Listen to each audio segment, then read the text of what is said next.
President William Ruto niwakathiia muno mawatho ala silikali yake yianiisye Kenya wivo waki wa nyumba cia thooa munini uvikiika masoko na nyumba cia amanyiw'a imanyisyoni kivathukany'o muvango useuvitye myanya mbee wa ngili na uvaniiye kuete mawia kwi enenthi millioni umwe mwakani ukite. Oto President Ruto inge ni wongela kana nima niyende kwa ilava Kenya yivo ni mata ya yeia nyama kati wa inge boni mutisye na mauvo. President William Ruto inena mbee wa mbunge akati niwalezekana maundu kivathukany'o ala wathanite miaka ili mivitu niwianisye nthina vya kivathukany'o ivo uiti wakiwa masoko na nyumba kati wa maundu angi mavata. 2 years ago, when I delivered my first State of the Nation address, I had a vision to sell. Today, I have a story to tell. A story written not in the quiet offices or the comfort of boardrooms, but out in the blazing sun of our farms, in the dust of construction sites where our affordable homes now rise, and in the grit of our community health workers, doctors, medical professionals who refuse to surrender in the quest for universal health coverage. Today, the evidence is clear, evidence of promises made and promises kept.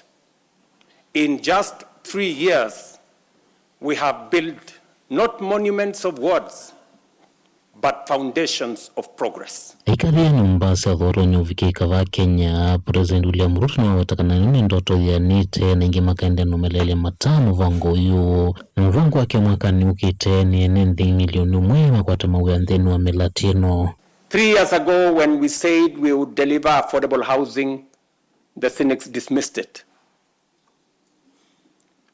They said it was fantasy. When they realized we were serious, they called it impossible. And when we broke ground across the country, they suggested that these projects would stall.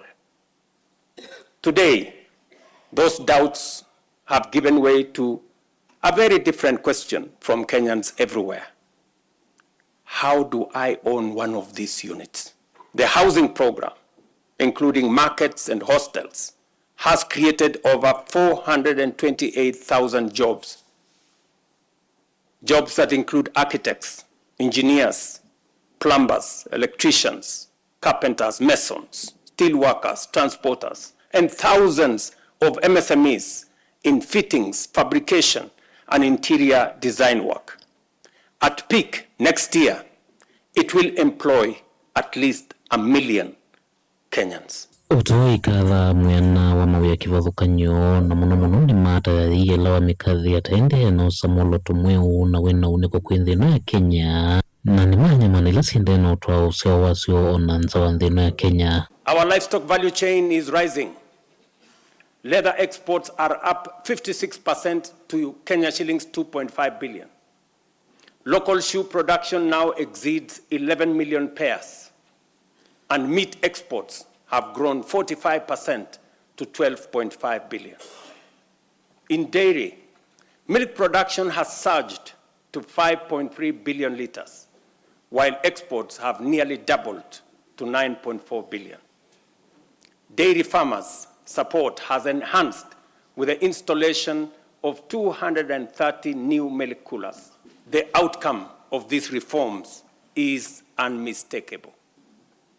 We have enhanced food security, raised farmer incomes, driven agro-industrialization, and expanded Kenya's export footprint. Ruto watakana maundu ala wianisi na kuika nthini wa rungu ya miaka 3 tiyo savali ya muthia nthini wa maundu make makwelia nthini ya Kenya na karamu kuendea na kuikithia ndoto yake niania na kwelia nthino na kumikia kilasini cha yulu. As we examine the achievements of the past 3 years, results that have laid a firm foundation for equality of opportunity and a nation where no one is left behind. Today, I will also place before you not just a vision, but a national project that is realistic, grounded, and entirely within our reach.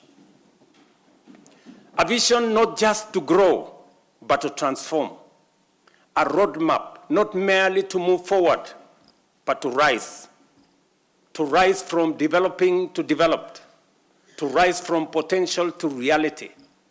To rise from promise to prosperity. To rise from the third to the first world. To rise finally into the Kenya we have long imagined. Mutongoi TV, Nyenito Boni, Mutisia.